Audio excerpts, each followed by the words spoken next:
अष्टमः पाठः त्रिवर्णध्वज अभ्यासः। अब यहाँ पर हम लोग त्रिवर्ण ध्वज अध्याय के क्वेश्चन आंसर देखने वाले हैं, प्रश्न उत्तर।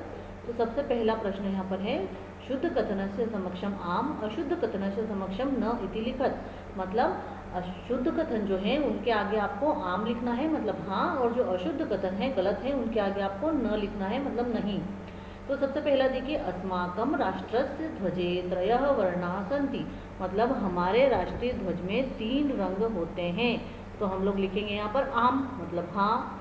फिर है ध्वजे हरित वर्ण शांतेः प्रतीक अस्ति। मतलब ध्वज में जो है हरा रंग शांति का प्रतीक है, तो न, क्योंकि वो जो पृथ्वी की सुंदरता का प्रतीक है। फिर है यहाँ पर ध्वजे केसर वर्ण शक्त्यः सूचकः अस्ति। यहाँ पर जो केसरी रंग है, केसरिया रंग है, वो शक्ति का सूचक है, तो हम लोग लिखेंगे आम, मतलब हाँ। फिर देखिए, चक्रे त्रिशंताराः सन्ति। मतलब जो चक्र में जो ताड़ियाँ होती है वो त्रिशंत होती हैं, 30 होती हैं, नहीं, वो 34 होती हैं। फिर चक्रम प्रगतेः द्योतकम। क्या चक्र जो होता है प्रगति का द्योतक है, प्रगति का प्रतीक है, तो हाँ, आम आएगा। फिर देखिए यहाँ पर प्रश्न क्रमांक 2 जो है उसमें लिखा है, अधोलिखितेषु पदेषु प्रयुक्ताम विभक्ति वचनम च लिखत। मतलब कि जो नीचे पद दिए हुए हैं, जैसे सबसे पहले इन्होंने दिया हुआ है त्रयाणाम, तो त्रयाणाम में जो विभक्ति है उसके कौन सा वचन है वो लिखना है। तो यहाँ पर त्रयाणाम, जब किसी शब्द के पीछे णाम या नाम आता है तो वो आपको लिखना है षष्ठी बहुवचन ही होगा, ठीक है। तो यहाँ पर त्रयाणाम है, मतलब षष्ठी बहुवचन आ गया। फिर देखिए दूसरा समृद्ध है, तो ये षष्ठी एकवचन होता है, तो यहाँ पर लिख दिया हमने षष्ठी एकवचन। आपको अगर कोई परेशानी हो इसमें तो इनसे संबंधित विभक्ति या इन्हीं की विभक्तियों को आप देख सकते हैं, जो आपकी बुक के पीछे भी दी हुई होती है। फिर वर्णानाम, देखिए फिर से नाम आया है पीछे, तो षष्ठी बहुवचन हो जाएगा, जो हमें उदाहरण में दिया है उस तरह से। फिर उत्साहस्य, तो ये षष्ठी एक वचन होता है, जब भी किसी के पीछे से आधा से आता है तो षष्ठी एक वचन में लेते हैं उसे, ये हो गया षष्ठी एक वचन।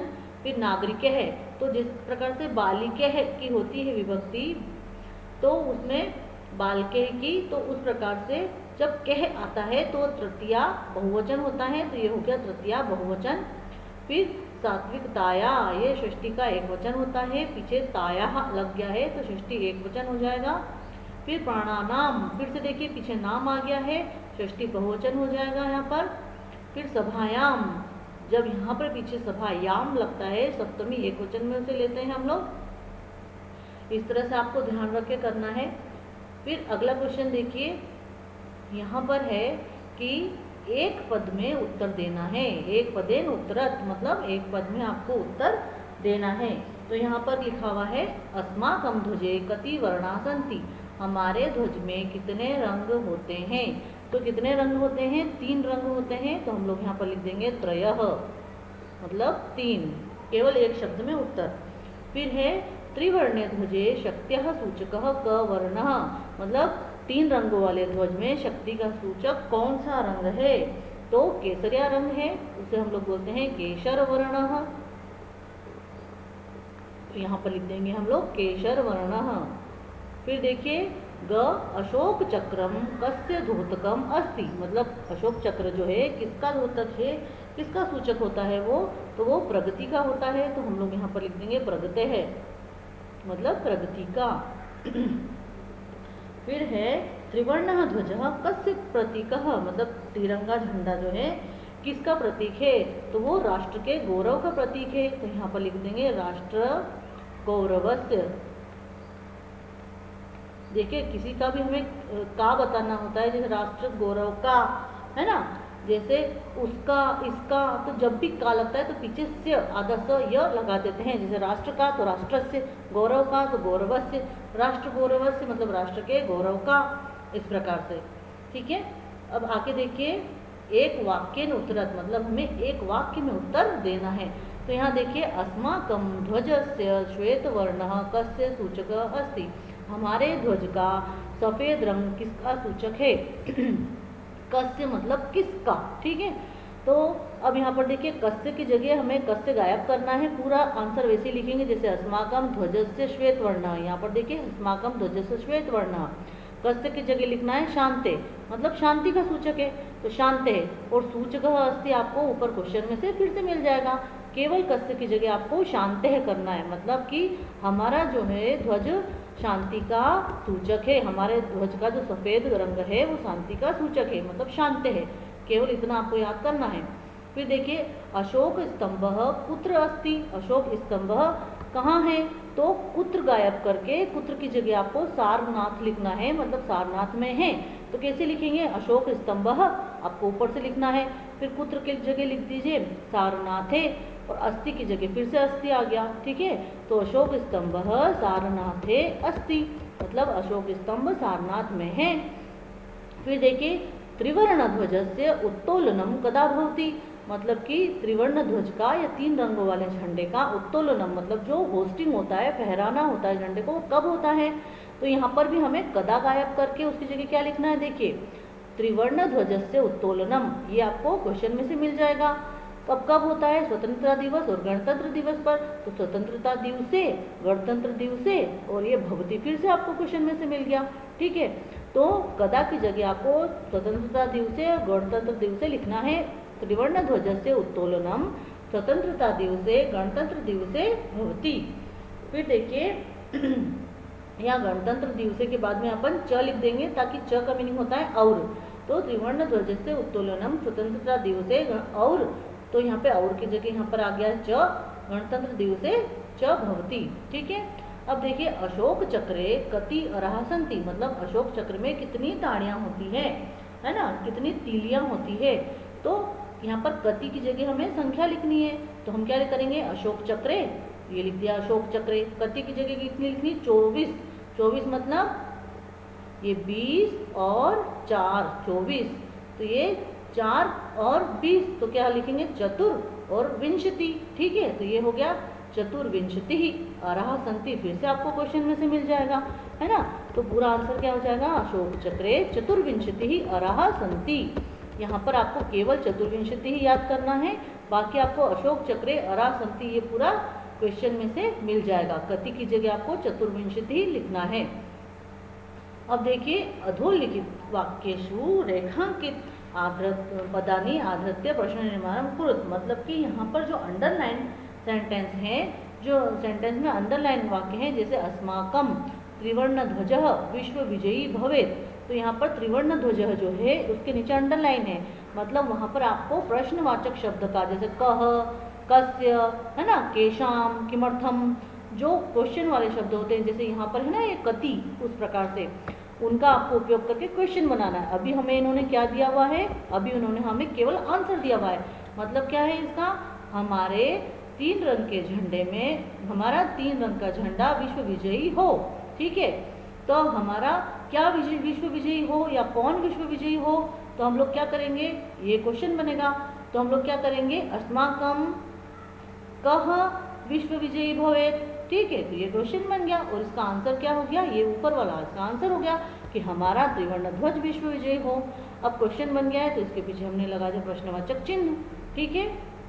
इसी प्रकार से हम लोग दूसरे भी बना लेंगे। कई बार जो होते हैं ऊपर वाले शब्द जो जिनके नीचे अंडरलाइन होते हैं, उनके मिलते जुलते ही हमें प्रश्नवाचक शब्द होते हैं, जैसे स्वधर्मात् प्रमादम वयम न कुर्याम, या प्रमादम है तो इसकी जगह हो जाएगा कम, तो ये लिख दिया हमने कम, और ऊपर का सेंटेंस वैसा के वैसा ही, पीछे लगा देंगे हम प्रश्नवाचक चिन्ह।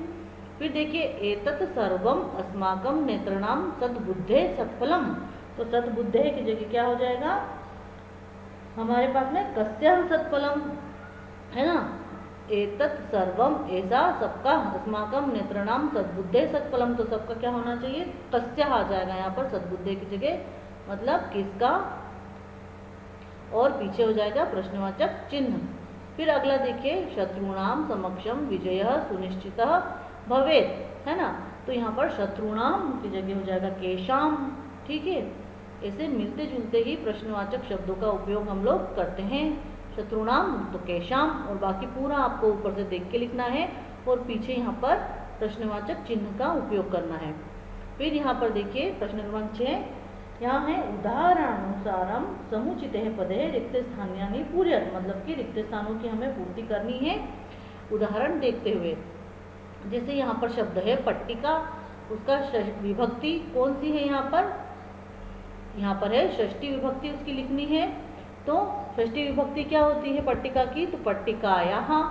अब पट्टिका बालिका जैसे चलेगी, तो बालिका की जो षष्ठी विभक्ति होती है उस प्रकार से हमें पट्टिका की दी हुई है, पट्टिकायाः, पट्टिकयोः, पट्टिकानां। ठीक है। अब जैसे यहाँ पर अग्निशिखा है, उसकी सप्तमी है, तो अग्निशिखायां, फिर अग्निशिखयोः। जो षष्ठी और सप्तमी उनका जो द्विवचन होता है वो सेम होता है। जैसे यहाँ पर देखिए ये भी पट्टिकयोः है, तो इसका सप्तमी भी पट्टिकयोः ही होगा, है ना। तो अग्निशिखा का क्या हो जाएगा, अग्निशिखा का हो जाएगा अग्निशिखयोः, अग्निशिखयोः। फिर देखिए बहुवचन क्या हो जाएगा, अग्निशिखासु। कहीं पर भी पीछे सु या शु आया है तो वो सप्तमी का बहुवचन होता है। ये हो गया अग्निशिखासु। फिर देखिए यहाँ पर है सभा। सभा की हमें चतुर्थी विभक्ति बनानी है, तो चतुर्थी में हो जाएगा सभायै, सभायै, सभाभ्याम और सभाभ्यः। आप मेरे जो विभक्ति वाले वीडियो जाकर आप देखेंगे तो आपको बहुत आसानी से विभक्तियाँ समझ में आ जाएगी। जो तृतीया होती है, चतुर्थी पंचमी, हाँ तृतीया चतुर्थी पंचमी, उसमें भ्याम, जो पीछे ये भ्याम लग रहा है द्वितीय वचन में भ्याम लगता है। फिर देखिए आप अहिंसा, अहिंसा का हमें द्वितीया बनानी है, तो यहाँ पर होगा अहिंसाम, फिर यहाँ पर बीच में आएगा अहिंसे,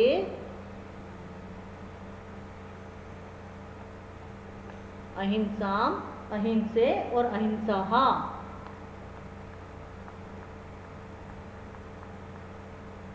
फिर देखिए सफलता की पंचमी विभक्ति हमें बनानी है, तो सफलता की पंचमी हो जाएगी सफलतायाः,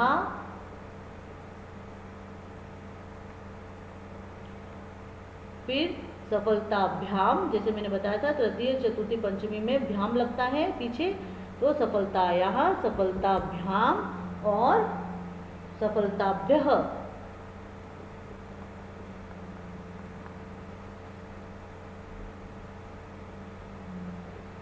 फिर है सूचिका। सूचिका की तृतीया हमें लिखनी है, तो हो जाएगी सूचिकया, सूचिकाभ्याम। ये देखिए तृतीया की भी जो द्विवचन है वो भ्याम लग रहा है बीच में, सूचिकाभ्याम, है ना। तृतीया चतुर्थी पंचमी इन तीनों का जो बीच का होता है द्विवचन, वहां पर पीछे भ्याम का उपयोग होता है। शब्द के पीछे आपको भ्याम जोड़ना है, तो सूचिकया, सूचिकाभ्याम और सूचिकाभिः।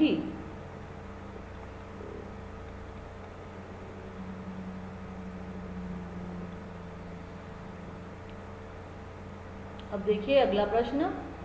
अगले प्रश्न में आपको समुचित मेलनम कृत्वा लिखत, मतलब कि यहाँ पर आपको समुचित मेल मतलब कि आपस में क्या यहाँ पर जुड़ेगा उसको आपको जोड़ना है और फिर लिखना है। जैसे पहले क में है केसर वर्ण मतलब केसरिया रंग, हरित वर्ण हरा रंग, अशोक चक्रम मतलब अशोक चक्र, त्रिवर्ण ध्वज मतलब 3 रंग वाला झंडा, त्रिवर्ण ध्वज से स्वीकरणम मतलब 3 रंग वाले झंडे को स्वीकार करना। ठीक है। अब ख वाले में क्या दिया हुआ है, प्रगते है न्यायस्य च प्रवर्तकम, प्रगति और न्याय का प्रवर्तक। ठीक है। फिर 22 जुलाई 1947 तमे वर्षजातम मतलब 22 जुलाई 1947 वर्ष को किया गया या हुआ। फिर शौर्य से त्याग से च सूचक मतलब शौर्य और त्याग का सूचक, सुषमायाः उर्वरतायाः सूचक मतलब सुषमा यानी सुंदरता और उर्वरता का सूचक, और स्वाधीनतायाः राष्ट्र गौरवस्य च प्रतीकः मतलब स्वाधीनता और राष्ट्र गौरव का प्रतीक है। तो यहाँ पर देखिए सबसे पहला क्या है, प्रगते है न्यायस्य च प्रवर्तकम, है ना। प्रगति और न्याय का प्रवर्तक कौन है, अशोक चक्र है, तो यहाँ पर अशोक चक्र हो गया इसका। ठीक है। फिर केशर वर्ण क्या है, शौर्य और त्याग का प्रतीक है, तो केशर वर्ण शौर्य और त्याग से च सूचकः ये आ जाएगा। फिर हरित वर्ण किसका है, पृथ्वी की सुषमा सुंदरता का उर्वरता का, तो हरित वर्ण सुषमायाः उर्वरतायाः च सूचकः। फिर देखिए त्रिवर्ण ध्वज, त्रिवर्ण ध्वज क्या है, स्वाधीनतायाः राष्ट्र गौरवस्य च प्रतीक, है ना। फिर त्रिवर्ण ध्वज से स्वीकरणम मतलब त्रिवर्ण ध्वज को स्वीकार कब किया गया था? तो ये 22 जुलाई 1947 तमे वर्षे जातम।